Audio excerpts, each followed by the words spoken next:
Hello, family and friends. We have hit week 7 on my road to Ironman Busselton. It is the end of build week 3, so that's a section. Normally it's 3 weeks in a build, can be 4, but normally for me it's been 3, and then there'll be a recovery week. So this is the end of one of my builds, and I have set list of questions that I've been going through and items, so I'm going to get into it. How am I feeling? Probably 7 to an 8. Bit torn between those because if you've been following me, you may have seen that yesterday was a very big training day and the longest ride that I've done in roughly almost 4 years. So I'm probably just torn between 7 and an 8. So that's a good thing, but that's where we're sitting. My training distances, because the week has been very much structured about that big session yesterday, which by the way was a 5.5 hour ride and a 1 hour run. So a little bit different on the training distances on purpose. So the swim was 4K. Now that's well under what I would normally do. We'd normally want to be sitting around 8 and above. Now it would have actually been 6, but on the day that I was going to do another 2K, a meeting was called late in the day, and that caused a few issues there. So now my bike distance, this is the longest that I have ridden in a week, and there is commuting miles in there, kilometres, and it's 420. The run also was considerably under, and that was 21. So normally you want to be sitting around, I would say 35 at least, but I think the marathon distance each week or more is where you'd want to be sitting. But remembering, of course, this is a specially structured week, so that's probably not that surprising. My weight this week was sitting more around the 83 kilograms. Okay, things learnt. Now, I don't want to make up things for this section, but I've put it there on purpose because I want to be mindful about what's being put in front of me. So I actually don't have anything in this category. However, the only thing I'll add is that this was a reminder this week that the day before a particularly long session, and obviously yesterday was the long one, you need to be hydrating particularly more so. It'll set you up for a particularly good performance and put things in your favour. So that was a reminder. I didn't do that as well as I should have. Anyway, more on how that went very soon. Injuries and niggles. Now, if you've been following me, still no injuries, which is good, but the item still hanging around as a definite niggle is Achilles tendonitis. Now, I have been engaging ibuprofen, which has been helping.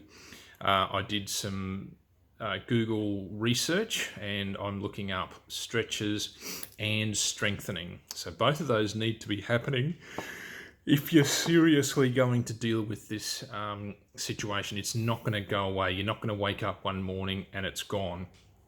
And as I have said before, it is a showstopper, this particular situation, if it gets out of control and you get lazy with the stretching and the strengthening exercises.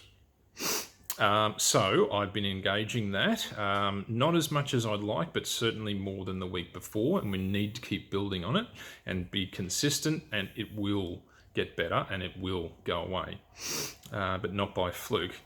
It's been better later in the week than earlier in the week. Early in the week I was getting concerned, and of course remembering that the run volume has been lower, that has helped. Equipment and maintenance. There's been some serious carnage this week, and there's been some losses. More on that about the Saturday session. So, achievements and failures. Okay, so achievement. I had a rather lively interval run through the week. Now, the Achilles situation stayed with me the whole session. Something you want to try and get out of your mind so that you concentrate on good form and, of course, the work required. It was a number of 800s, and goodness me, at the end of that, that end of the main, well, probably the 3/4 mark, it was a 3-minute break and then an all-out 1 kilometre. And I came in at 3 minutes 40, which is quite a good time for me on a 1 kilometre, but I was just about to die at the end and looked at the watch twice, even though knowing that the kilometre mark was coming. So that one absolutely took a lot. Now, let's get into the big Saturday ride from yesterday. Now, the target pace, or speed, if you will, was 30 to 33 kilometres an hour. Now, in a normal situation, excuse me again, in a normal situation, 30 kilometres an hour, or 33 for that matter, is quite achievable. However, in my environment, there's a lot of headwinds around, and that's just how it's going to be. And that actually does translate as a good training for free stimulus, if you will. And the Busselton course will absolutely have some exposed areas, which will require some strength. And see, I've done this course 3 times, and certainly on that last come back into town where you're going to transition, the wind will give you an absolute hiding. So there are some other areas, but that is a particular spot. So the fact that I'm getting a lot of exposure to it is a really good thing. But it turned out I averaged 31. So like averaging 33, 32 should be very achievable, but with those types of headwinds, which weren't all the time, but in certain spots, and obviously riding for 5.5 hours, you need a lot of real estate or doing a lot of loops or some combination of the above. So I had a bit of pain in my left trap, but it wasn't as bad as the 5-hour ride the Saturday before. But I got to the 149 kilometre mark, which I think was around 4 hours and change. And unfortunately, I used tubular glue-on tyres, and unfortunately I had a flat. So that's the big carnage that happened this week. So I was not feeling very good at the time. And of course, whenever that happens to you, you hear the hiss and you feel the loss of significant pressure. And it is not a good time, especially if you're not doing well. So a lot of things running through my mind. Not running after I get home. Phoning up to get picked up, which is obviously incredibly embarrassing to have to do that. So I did send a message to the wife and said I might be asking you to come and pick me up. So I said to myself, what's the best use of this time? So I obviously carried a spare, and if you don't carry a spare using a tubular glue-on tyre, that's not smart. So I certainly did. So I said to myself, let's at least see that spare that I've been carrying around, which hasn't been used, I can actually get it on and I can inflate it. So tore the tyre off, so that's step 1, which is good, with no lever, just my hands, and that's what should be able to be done, and it was, so I was happy. Then I put the other tyre on, which almost I failed at, but I got it on, and it's certainly persistence and not trying to cry too much. Now, unfortunately, inflation was not good. My CO2 cartridges were wasted, so I had 2 of those, and so then I had to go to ye old hand pump, and that was perfect. I just used the thumb test, and it was fine.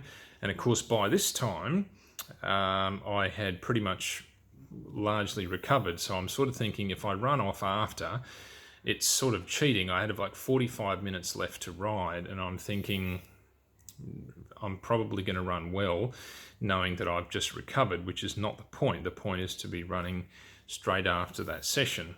So I talked myself into running for half an hour instead of an hour. So I reloaded, had the remaining fuel that I had on board, got back home, and